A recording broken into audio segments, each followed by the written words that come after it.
Alright, I'm gonna level with you guys. I am bad at this. I've tried to record this opening for a little bit, and I don't have a script.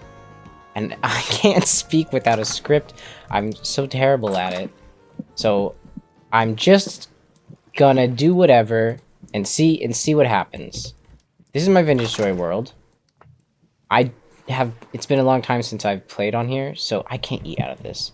So, I don't really remember what I need to do. Oh my god. I'm a mess right now. I just looked through all of my cabinets and I have no food. So that seems to be an issue.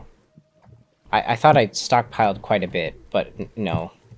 I don't know what to do today here. I wanted to finish this roof, but it takes a lot of tule, so I don't know. I've had a nice morning so far. I made a cup of Darjeeling tea, and it's really bitter, which I like, because in the mornings I tend to have bitter teas, and as the day progresses, I add more milk and more sugar into them until it's like a dessert. I made the mistake of choosing to live in a forest because this area was just so pretty. Like, I mean, look at this place. It's so nice. I kind of stumbled upon it, this like marshy area, as I was exploring. I just moved out of my dirt house, like in-game, just a little bit ago. I just finished packing up all of my stuff. But because I'd spent so much time worrying about this and building, I haven't had any time to gather food. So everything that I'd stockpiled is gone now. I have no surplus. Yeah, today I wanted to answer some of the Q&A questions I got.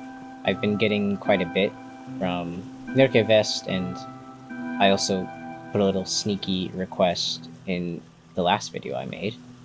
Yeah, so this video is going to be much more chill than normal. I don't plan on doing anything crazy. It won't be as overwhelmingly sad, apparently, as my videos tend to be. I didn't realize that's the kind of stuff I like to make, but it appears it is. You know, people say all the time, like, oh, it's actually hard to, like, play a video game and also talk at the same time. And I didn't really believe them, because I'm like, well, surely I talk to my friends whilst playing video games. It can't be that difficult. I was wrong. This is much harder than I thought it would be. Alright, so I'm gonna start. I kind of grouped the questions by type, and I'm just gonna go through with kind of the more broad stuff, and then I'll get into specific niche categories. So I'm actually gonna start with a question I thought was really well written. Juxtaposition said, how do you plan to balance the incentives that YouTube lays out for you with your own kind of artistic drive? You'd be a fool to ignore your breakaway hit, as was a video referencing Mojang, criticizing them and, you know, giving your reasons for it. And following that format with another video of the same type would be much more beneficial for the channel in general. And this is very obviously true, right? Like, the way you get big on platforms like this is kind of niche specialization and giving people something similar to what they've already seen, but different enough for them to stay interested, right? So you don't see channels do a lot of crazy different things. Like, that's an exception to the rule. And like, especially with this, if I wanted to get big with, you know, my channel, what I would have done immediately after the video that I published that went huge, I would make another video, another ecology video of some kind. And I did not.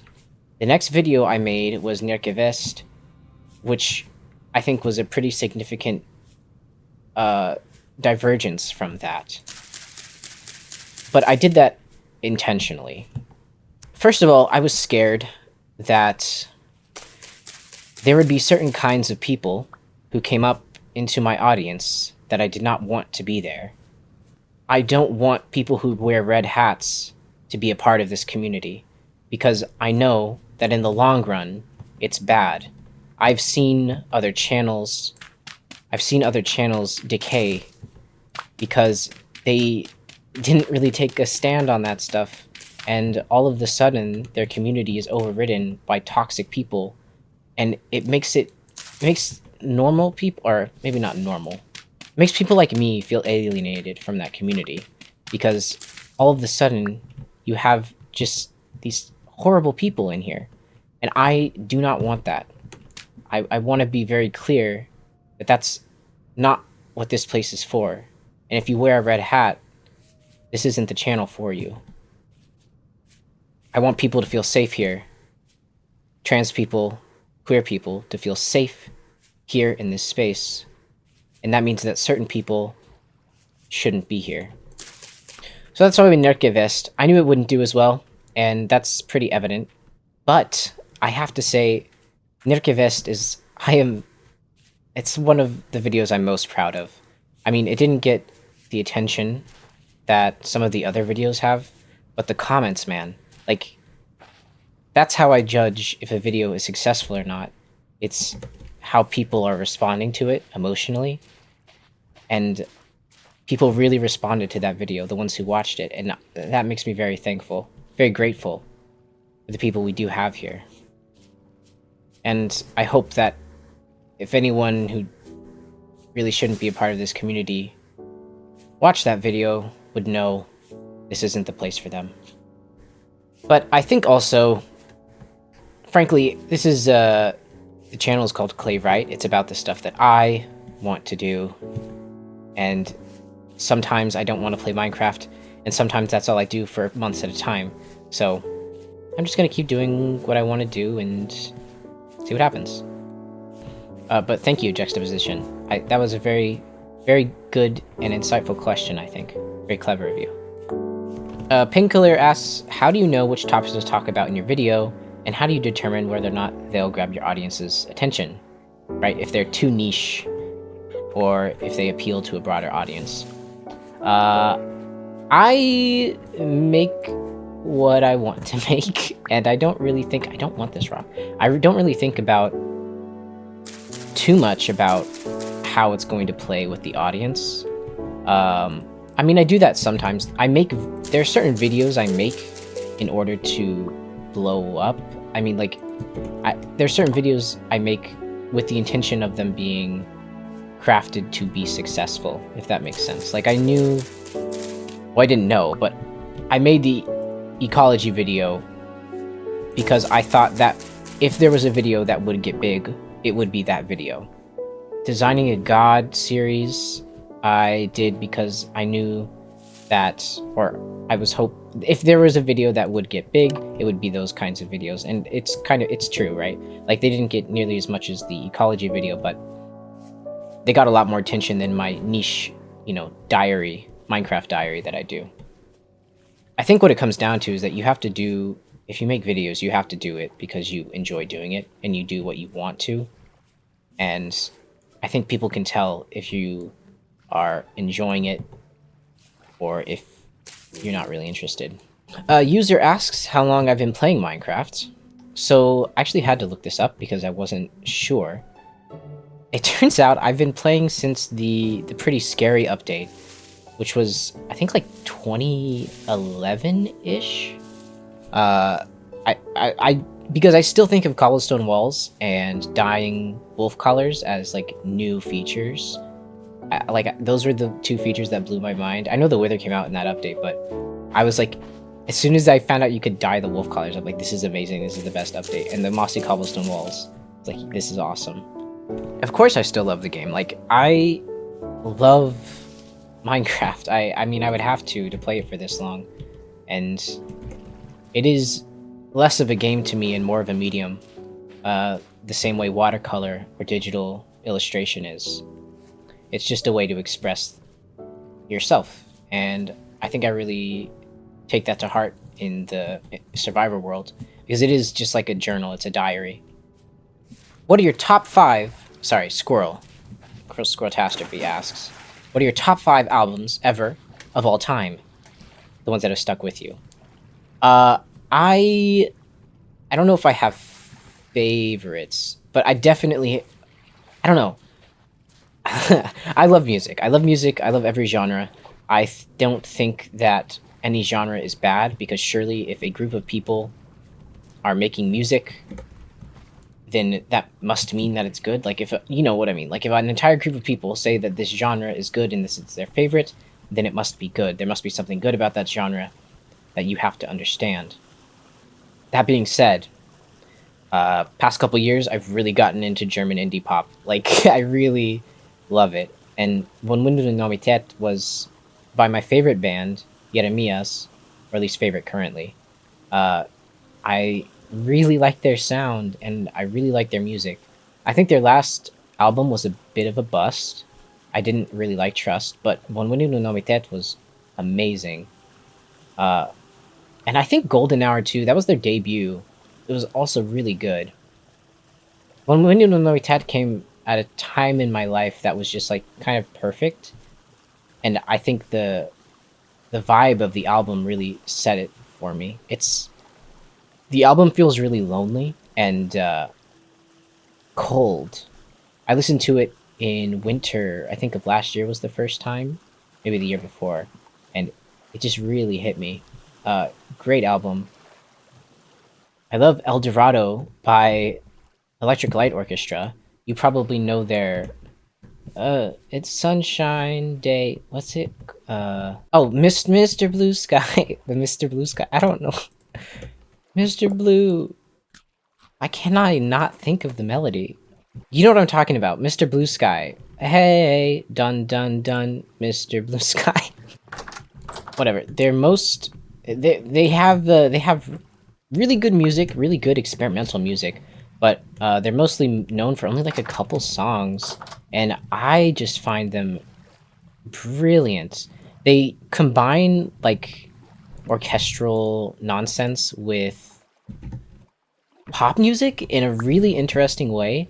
Like any pop song that uses violins, like I'm all in. I'm all in for that. I think it's great. You know, maybe Vintage Story wasn't the best pick. It's so I every time I play this game, I'm so stressed out because all I'm thinking about is winter and how every second matters. And now I'm like freaking out because I can't find my Crocs. And so I can't answer questions. Oh god. I think I left them at the other house. I'm gonna have to go back. Anyways, El Dorado. It's a great album. I mean, just listen to the opening song. It's like a prelude for everything else, and it's fantastic. It's very orchestral, and the rest of the album is great, except for a couple of stinkers. I do not like the whole like 60s rock thing that they do. I mean, it can hit sometimes, but most of the time it's just not for me. Bear, a pop opera, is a musical that's like Romeo and Juliet, but gay and like redone for like I don't know modern stuff. It takes place in like the early aughts. I really liked it. I really like tragedy, and that was a very tragic musical. And the songs were great, man. Like they really stuck with me. When I actually liked it so much that that's the reason I started playing piano. Like I picked it up again because of that, because I wanted to do the songs that were in it. Unfortunately, my piano is out of reach right now. It's all packed away. I can't. I don't have any space for it. But I can't wait to kind of get back into it. Boomerang. I just discovered this album. It is by Elliot Moss. Elliot Moss is brilliant. I mean, I didn't just discover the album. I knew about some of his singles way back when, but Elliot Moss is great. It has this really kind of techno, surreal, kind of trippy energy to it, and I really, really like it. I did leave them here.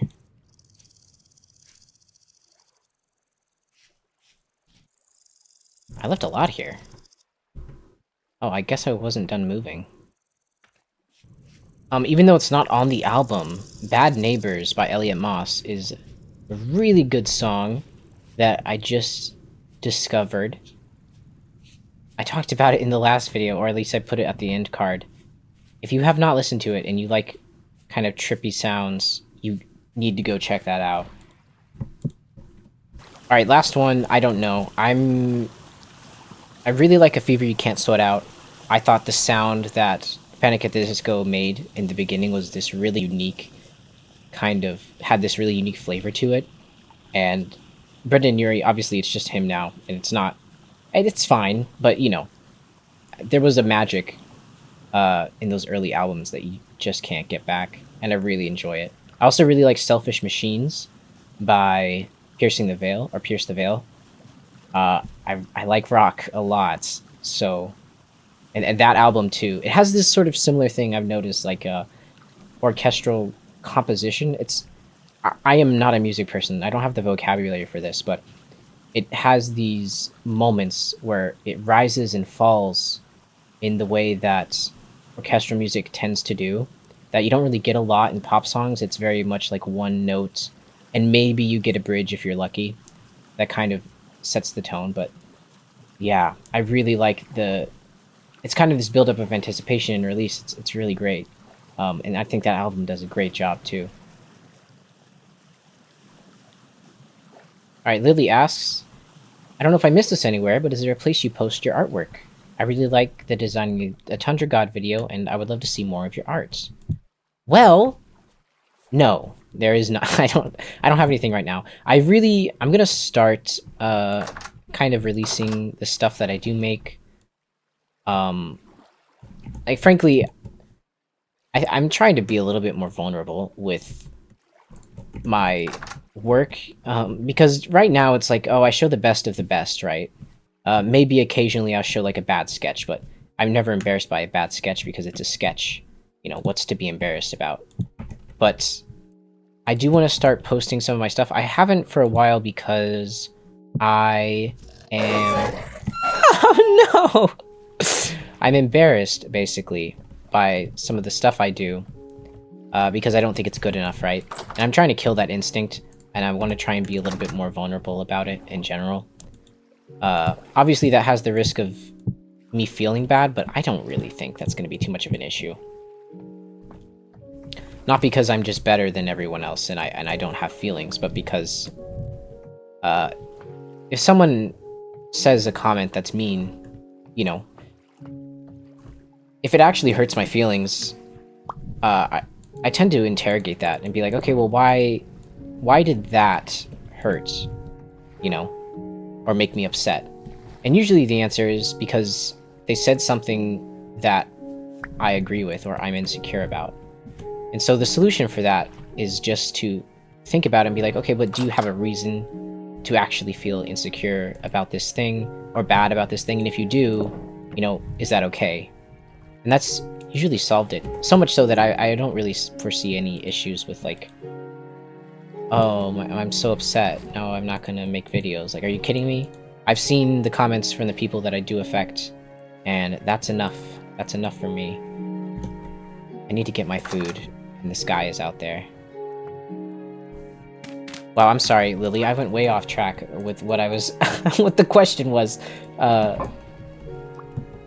But to answer your question, no, and yes, I will start doing it. By my next video, I'm gonna start giving links to all of my work. Or at least to some things, and I'll dole it out one at a time. Cyanide said, or asked, do you have synesthesia? Feeling red wine is kind of a funny way to put things. But they sort of see what I mean. No, I just really like metaphors. That's all. It's nothing deeper than that.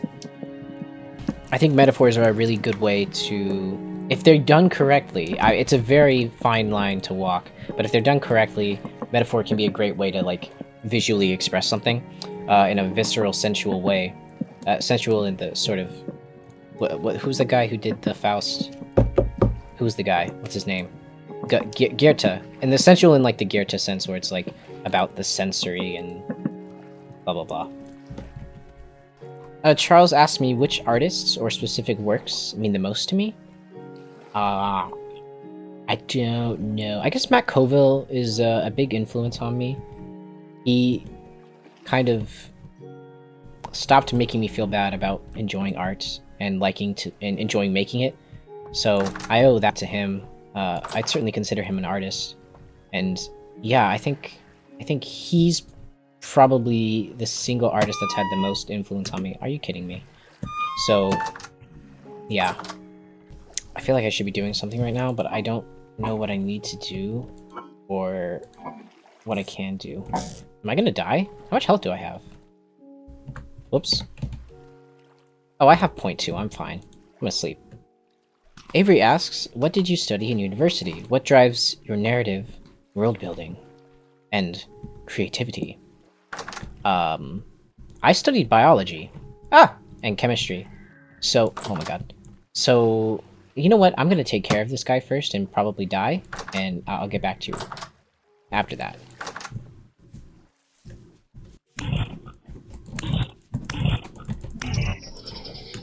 Yeah, I studied biology and chemistry. Originally, I went for business, which was a mistake because the kind of people... Oh! The kind of people who study business tend not to be the best people. They didn't really care about anything except for making money and exploiting people. So I got out of there as soon as I could. I went into biology and chemistry because I love plants and I love plant science. And I still love those things. There's a wolf. Even though I'm not really in a field to do that because of various factors. But I do love science, just the process and philosophy behind it. One of the most frustrating things at university was finding that people would be studying the sciences, especially bio and chemistry, things like that, but they actually had no interest in science as a method, science as a philosophy, you know, what it means, what the scientific method really means, and how it informs our world. They had no interest in that, right?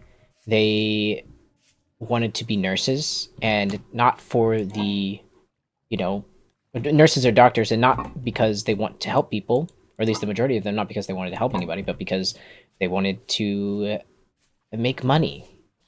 And that kind of sucks. I thought, you know, university would be a place where people came to learn and would enjoy learning, but that wasn't true. Oh, I guess I forgot to mention, Vits... Vitsidalk asks basically the same question, but I wanted to throw your name in there as well. Alright, this is going to be the last question before I need to take a break because it's getting so hot in here, and I can't open the window because otherwise there'll be noise in my recording. Okay, wait, no. Two questions? We'll see. How much writing do you do for your videos? Is most of it scripted, or do you loosely just jot down your ideas? I script everything. I script every pause, every stutter, every repeated word. All of that I write out ahead of time.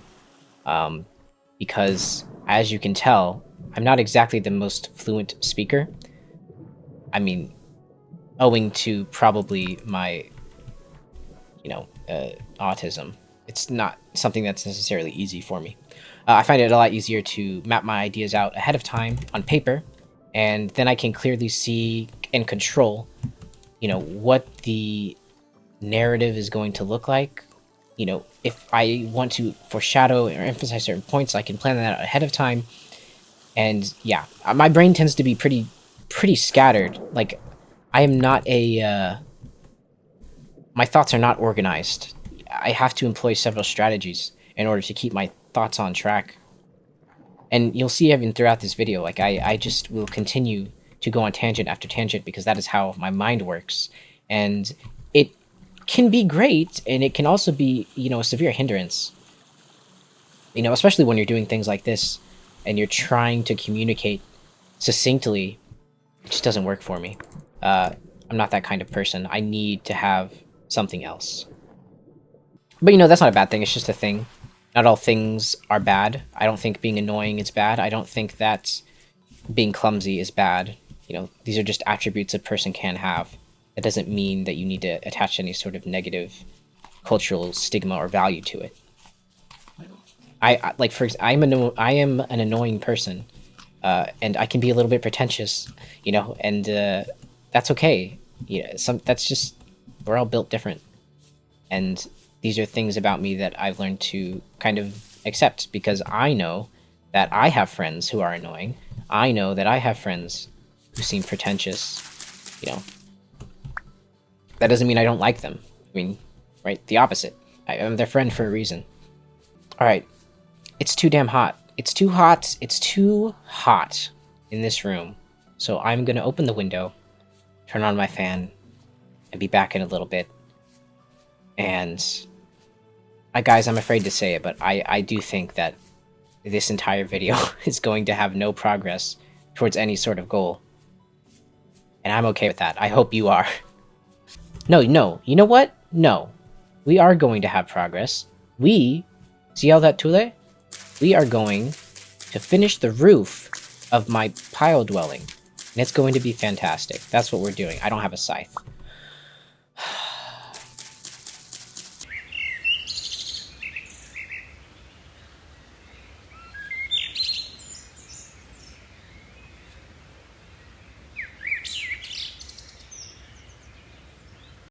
Alright, we're back. Sorry, that was loud. Okay, we're back. I have to keep the fan on because it's too hot, and I'm sorry if you can hear that. I had a little snack, and I'm ready to go again.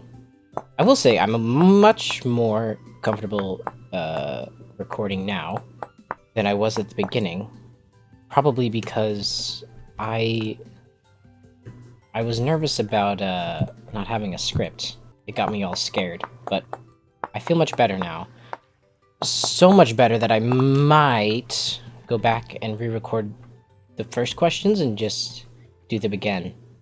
Alright, those are the general questions. I want to talk about... Alright, time for... It's community questions. It's time for community questions. I mean, questions regarding... Anyways. In regard to your interest in mythology, ecology, anthropology, etc., what do you feel instigated, I apologize, these interests, and what compelled you to use Minecraft as a sandbox to explore them? Also, have you considered potentially making a Discord? I'm sure we would appreciate it. I didn't read that, I'm sorry. Okay, so, I love science. I started loving science when I learned about bio, and it kind of went from there. I realized that this philosophy is a tool and is not just a good tool, but it is the best tool we have to understand the universe. And also, the more you learn about anything, the more interesting it becomes. So as I was learning more about plants, I started to want to learn more about soils, and as I learned more about soils, I wanted to learn more about metals, and all of a sudden, now we're talking about anthropology, you know, material science, ancient material science, all of that kind of stuff. I mean, that's why I love Vintage Story, because it gave me an opportunity to kind of play with that stuff in a really fun way, without all the grueling work that those people had to do. I did them in Minecraft because, I don't know, I don't know, I don't really see this too often. I mean, sometimes, like, Mogster, for example, he does some stuff where it's more like diary-esque as he's building. He's talking about his day. That's really nice, but I wanted to do something a little bit more symbolic, and I haven't seen a lot of people do that, but I don't know, maybe it isn't as successful, maybe is the right word, of an idea as I thought it was, or thought it can be.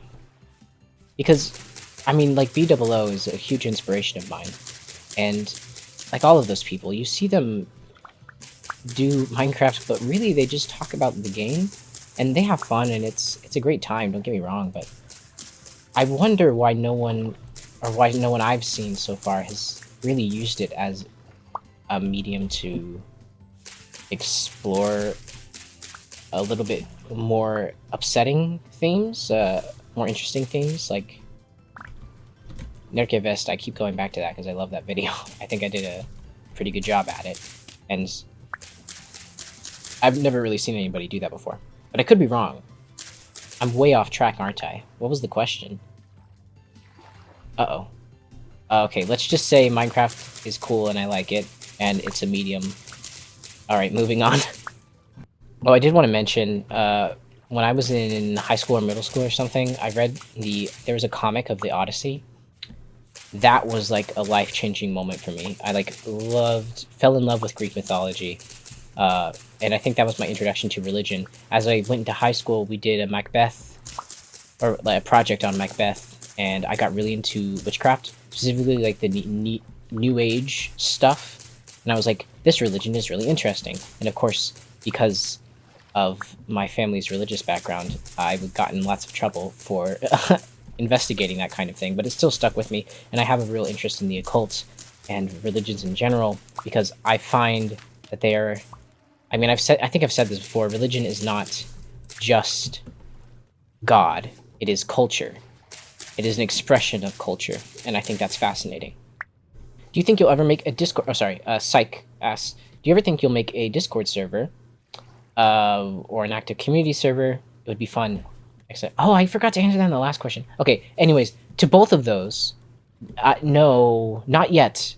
I really do want to do that, but I'm not in a position to run something like that right now, and I wouldn't do a good job. Now, if you lovely lot, if you lovely lot would like to do something like that, that's fantastic, and I encourage you. But it's not really something I can do, or I have an interest in doing right now. Although I really do want to do that in the future. I simply need more resources and time. Mainly time. Alright, time for world building questions. You've already shown that... Or, sorry, SC, a string of numbers. You've already shown that you've had great world building skills with your builds and your survivor world. Would you ever consider developing an independent world building project and sharing it on YouTube? So... I guess... yes, because that's kind of currently what I'm doing. Or at least I'm sharing little bits of my world in these, like, narrative... like, around these narrative cores. Or at least I plan to do more of that as well. Maybe this video, or that question was asked before the Glass God. But, yes, is the answer. Also, thank you, SC, for being so kind. Potato Muffin asked, how long did it take you to become this good at world building? What was it? Also, I love your world, by the way. Thank you very much. I have been working on my world for a very long time. I started in high school, early high school. Very long time now. I just kept adding little bits and bits and bits. And I realize now that the world back then that I had is completely different from the world I have now. And the world I have now is much more fleshed out, but that's just a process of time. As you work on these things, as you give yourself the opportunity to ask more questions, you'll find more answers. And if you write them down, like a good boy, in some journal, some document, then in the future, when you have questions, you can look back and find that you've already answered them. It's a really cool feeling, because it actually makes you start believing in your own world in a weird way, where you were like, I completely forgot that the doctrine for these people, like the orthodoxy, actually revolved around scientific literature and how it was passed down after the end of the world, etc., etc. It really does. It's really fun. So just start building, and keep adding, and eventually you'll have a full-fledged world. You clearly have some... Amy asked, you clearly have some very cool and interesting artistic inspirations, and how do you come across them? They say that they're from STEM, so they don't really come across that stuff. Well, Amy, I was also in STEM for a very long time. The way that I came across a lot of my stuff was Twitter. Twitter is great for exposing yourself to artists. Now, I don't use Twitter anymore, and since Elon bought it, I don't know if it's the same platform as the one that I'm familiar with, but just find yourself a community of artists that post their work and follow them, and just every now and then check in on it. And every time you see a picture or an animation, anything that sparks your interest and your curiosity, save it somehow in some format, and then later, when you have the urge to write, you have the urge to draw, you can come back to it and look at all of these things. I did that for a very long time.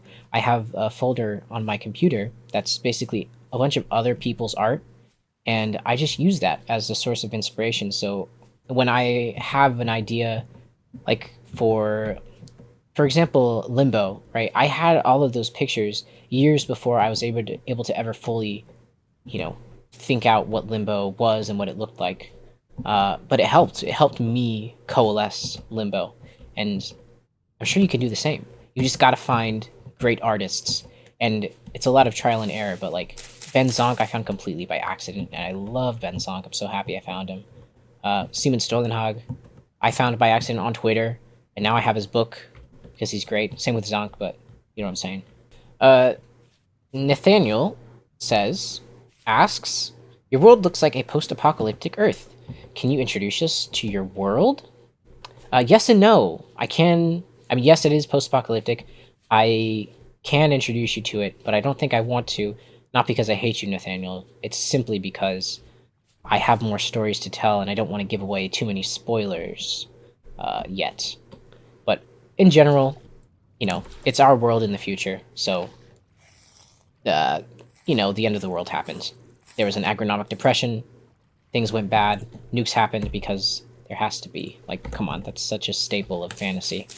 Nukes blew up everything, started over again, and now samsara has been literally codified. Like, the religious idea of samsara has been literally codified into the world by some of the people who were left over from the old world.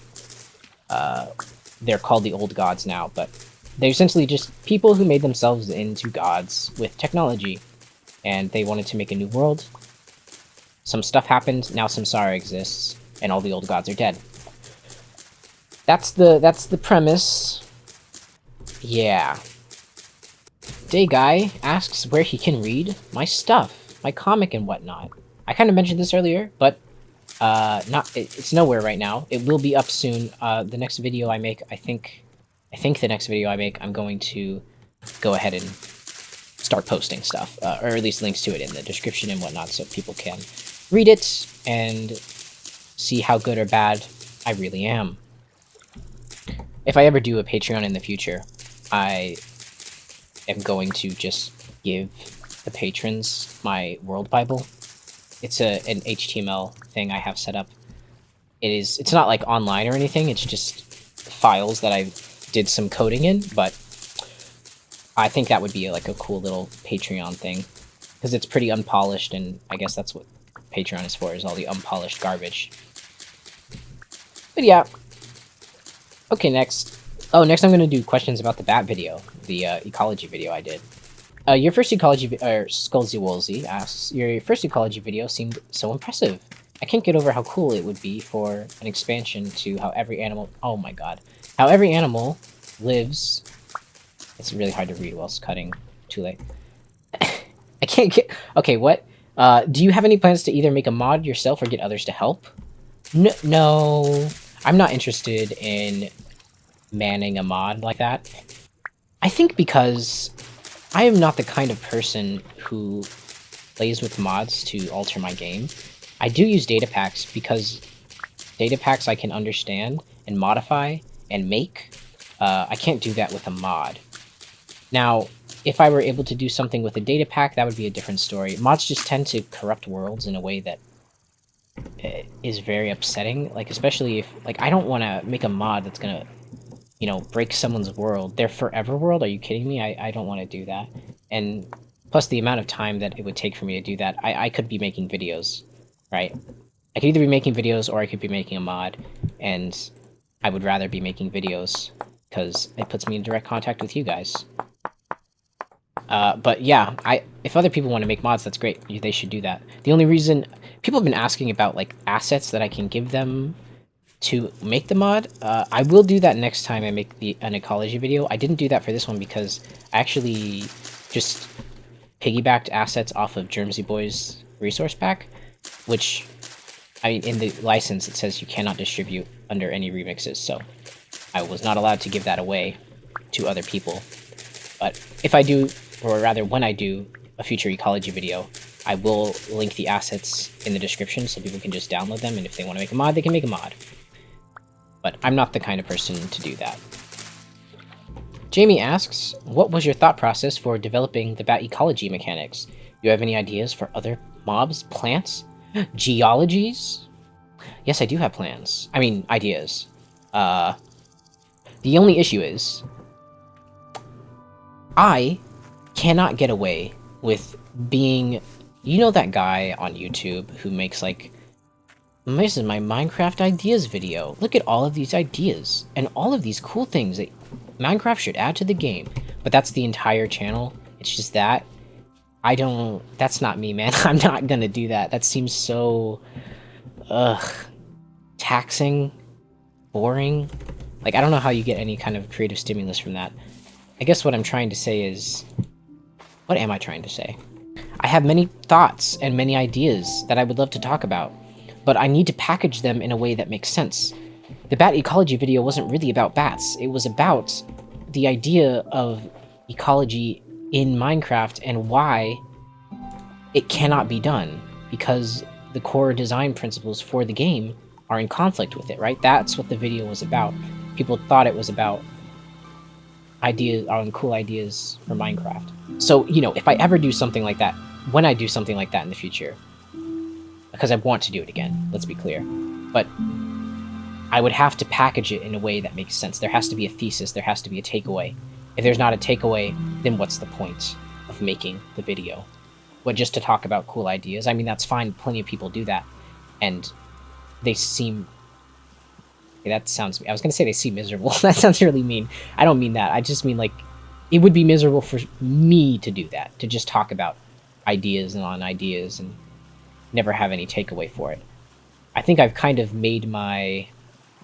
I think people who watch me understand that I am someone who will always tie my ideas back to some emotional core, some narrative core, and I don't think I can get away with not doing that again. I have to be mindful of that. I have to be mindful that I'm doing something different, and I have to keep doing that. Even if that means that I don't blow up, it means a lot to the people who are here. And I care about the people who are here more than I care about views. Anyways, next are the card game questions. Oh, come on. This is the, if you didn't see it, in the video with a glass god, I was talking about this card game I was making. That's what they're on about. So yeah, I want to make a video about that. Wait, I should probably... Questions, okay. Artem asks, where can I get that biology evolution card game? Oh, that was the only question. I don't know why I made this a whole section. Anyways, yes, I want to make a video about that. I want to release it. I want to do some more art before I do that. And yeah, I guess that's all I had to say about that. Yeah, what? Is that everything I had to say? Yeah, I will let Artem, I will let you know when I finally make a video about it and I get it into a place where I want to start sharing it with other people. A more refined place, maybe. I also, before I even release it, I do want to consult some experts, because while I did study biology, I am no expert. I am just a boy. So I should have put, Nebula, I apologize, I should have put your question in the previous section. What is the name of the religion for the glass god, and how long have you drawn... Oh, how long have you been, you know, illustrating to get this... or to get my skills this nice? Okay, I don't think there's a name for the religion. So, I imagine the religion of the people, like the religion of my world, is very similar to Shinto before it was Shinto, right? Like, if you don't know, in Japan, they practiced Shinto, but it was not referred to, like, they didn't have a real concept of religion in the same way that we in the West do, in the way they do now, I suppose. But that was kind of codified later on in its history. So that's how I imagine the people of my world view religion, is it's not really religion in the way that we would think about it. It's more practice. It's a cultural practices that these people perform.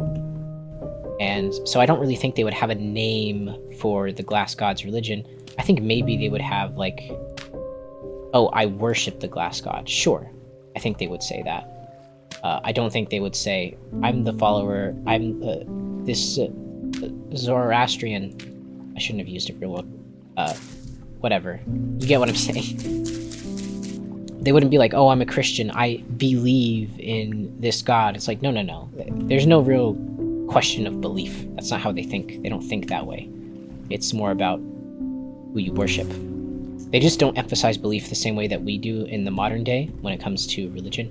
That is a very, like, not new idea, but it is a Western one to emphasize belief. That's not true of all religions or cultures. Even asks, regarding the Minecraft world, when did you start this world? I started it, my forever world, in May, I think, of last year? Yeah, so it's not been too long. It's almost going to be a year.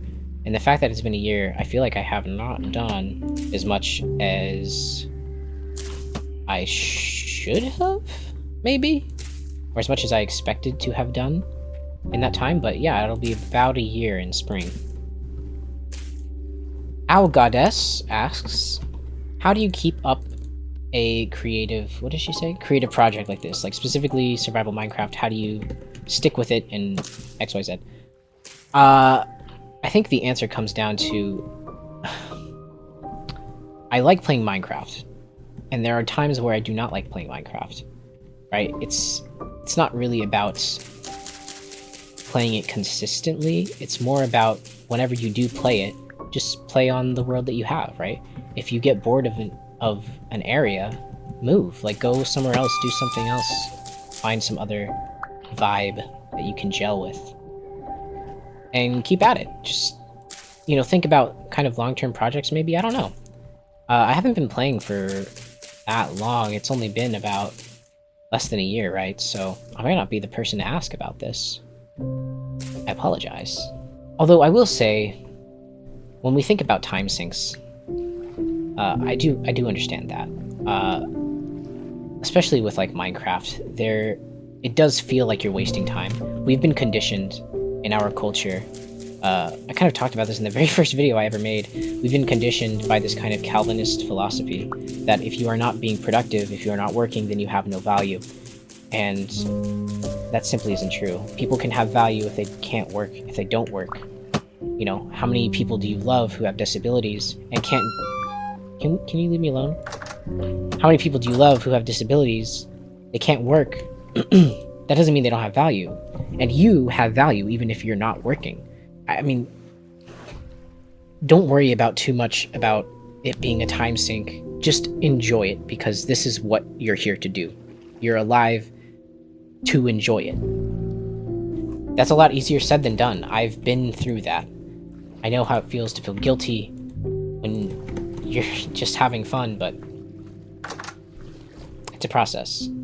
It's a process and a skill. It's a muscle that you have to exercise and learn. Stupid Students asks, hey, don't say that, you're not stupid. What got you into ecology? What is your biggest Minecraft inspiration, or inspiration in general? I already talked about Matt Koval, so I won't anymore. B-Dubs is my biggest Minecraft inspiration. He has a way with kind of cinematography and composition and framing that I really enjoy. As for ecology, I first got into ecology when I started learning plant science, and I was like, wow, plants are actually awesome, and why don't more people think or know about this stuff? And then I realized, wait, plants talk to each other. Not the same way me or you talk, but they, chemically, they transmit chemicals between each other in order to communicate information, exchange resources, etc. And when I learned that, all of a sudden my mind was introduced to ecology in general, and how the entire environment does the same thing.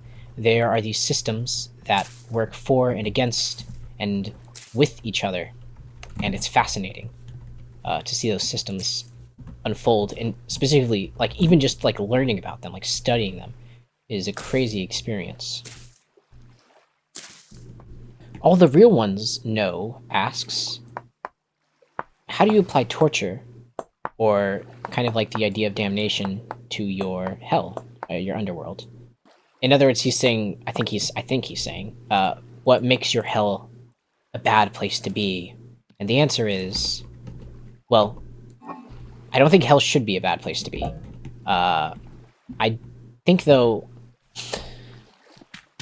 hell in my world is a bad place to be, not because the gods want to punish you. The gods are actually nice, or at least seem to be in my world. They don't want to punish people for finite sins. That would be crazy. Hashem, talking to you. No, hell in my world is bad because I was really inspired by the Greek underworld, in which it seems that rather than punishment, I mean, you have a few exceptions like Tantalus, etc., but rather than focusing on punishment, the Greek underworld just, it's more about the state of death and the aspects of mourning, and I kind of view that as like eternal depression, almost. And I thought that was great and really interesting and cool to explore, but I didn't want my gods to just be assholes, so I kind of came my way around that, of making sure that my gods were still nice people, was to have it so that hell's broken. Like, something happened in the past, and it broke hell, and now it's a bad place to be, even though it was never intended to be a bad place. It was intended to be a second chance, etc. Keep saying etc. And the final version of hell, like after everything is fixed, after the gods either come back or are replaced by others, you know, it's not going to be a bad place. It's going to be just the place you go when you die. And I guess what I'm saying is it's not about punishment. It's not about punishment, it's about growth and learning. I kind of mentioned this in the other video. It's about finishing being a person. That's what it should be about. And just because temporarily it's a bad place to be, doesn't mean that they want to punish you. This kind of folds into the next question by Aussies, who asked, if there's a hell in your world, does that mean there's also a heaven? The answer is no. I like the idea, like, you know, like the Greek underworld, there is one place to go. It is hell. There is no other realm. But that doesn't mean it's a bad place, right?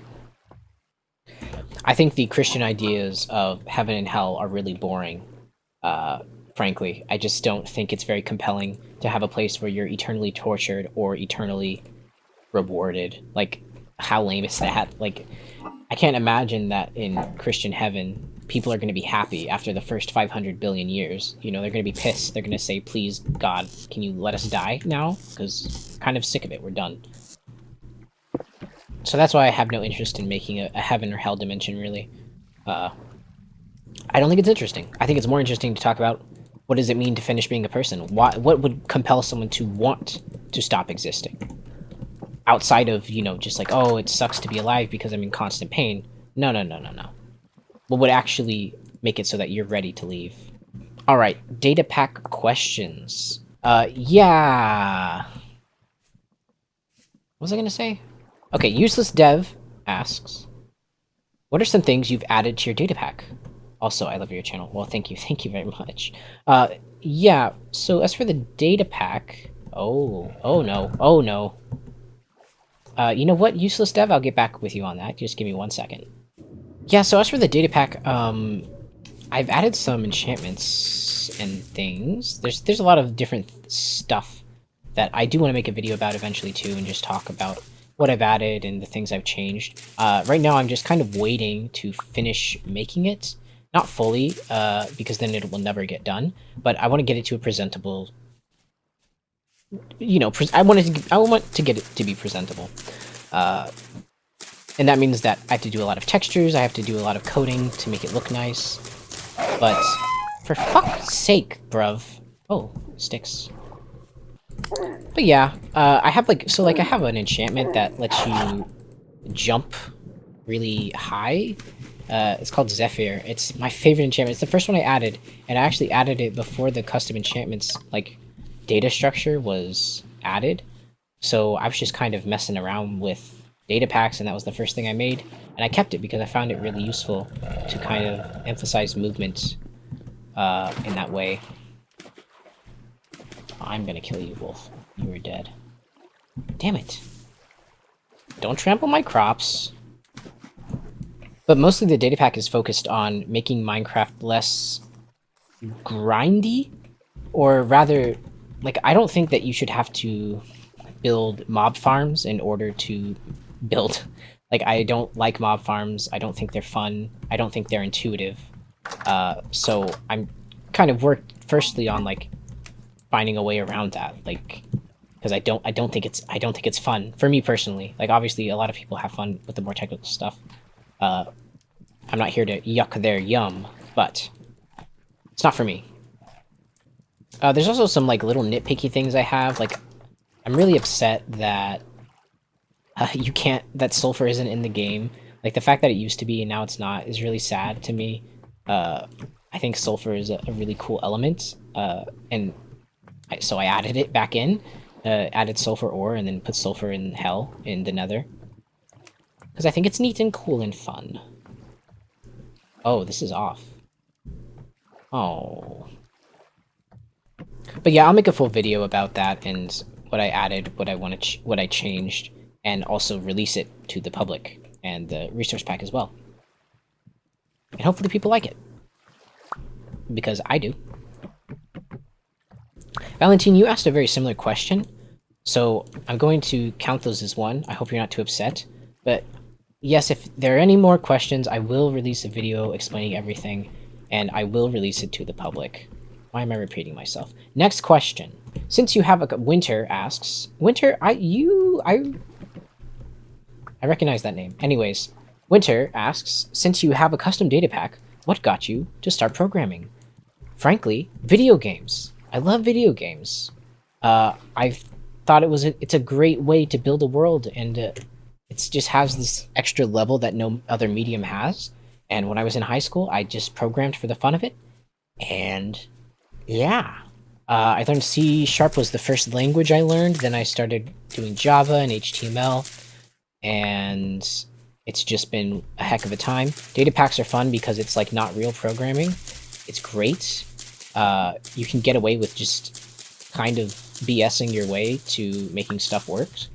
And it's a lot more intuitive, I think, than programming. Like, if you're using command blocks, like I started with command blocks. And then now I do data packs because I finally got sick of using command blocks to do everything. And now it works great. And also, the Mojang has done a great job with data packs, like implementing them and making them easy to use for the user. So like, check it out. Go mess around with data packs. They're super fun. Great introduction to programming. And Winter, I do appreciate your comment. I feel like I've seen you comment. I've seen a comment of yours on another video, and it was equally heartwarming. Could you showcase? Bentley asks, could you showcase what's in your data pack and why you consider releasing it so we can use it? I kind of already answered this, but if you want a release date from me, I'm afraid I can't give you one, because that would just be making promises I can't keep. What are you doing here? Get out! Alright, last question. And also, we've almost completely finished our house, which is great news. I used this account to comment.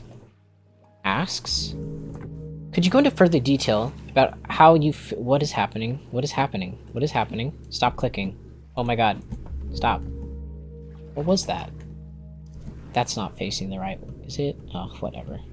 So, they were saying that in Narke-Vast, I was basically talking about being exposed to a larger audience, and they were asking how I felt about that. And the more insightful part of that is, at what point, at what size, is it no longer going to be feasible to do the things that I want to do, right? Do my weird niche stuff that I enjoy doing. It's kind of like the first question I answered in this video, so I guess it's we're looping back around. The thing is, I don't know if I have goals for this channel in the same way that I think most people do. Most people have dreams of growing it to a certain size, making an income, etc. Look, I'm not going to say that it wouldn't be awesome to make a living doing this, but that's not why I make YouTube videos. I make videos because it's fun and I enjoy talking about certain topics, and I'm not going to stop doing that. I'm not going to stop doing that. And if that costs me growth, so be it, because I would rather be doing this, what I'm doing with you right now, and making cool stuff. And I think that's more important. For me. For me. So I guess no size would make me stop making videos. Obviously, it feels good to have views. It feels better to have people comment about the stuff I talk about and relate to it. That's the cool stuff. That's why I do this. I do this so that people can feel the stuff that I'm feeling, can learn the stuff that I've learned, or, I don't know, relate to it in some way, right? Like, that's why I do it. But of course, the most important question they asked, what song from Rocky Horror is my favorite? I don't think I'm exaggerating when I say Rocky Horror was the thing that opened my eyes to all things queer, and I love that show. Every Halloween I watch that show, that movie. It's so good. It's so weird, and that's why I love it so much.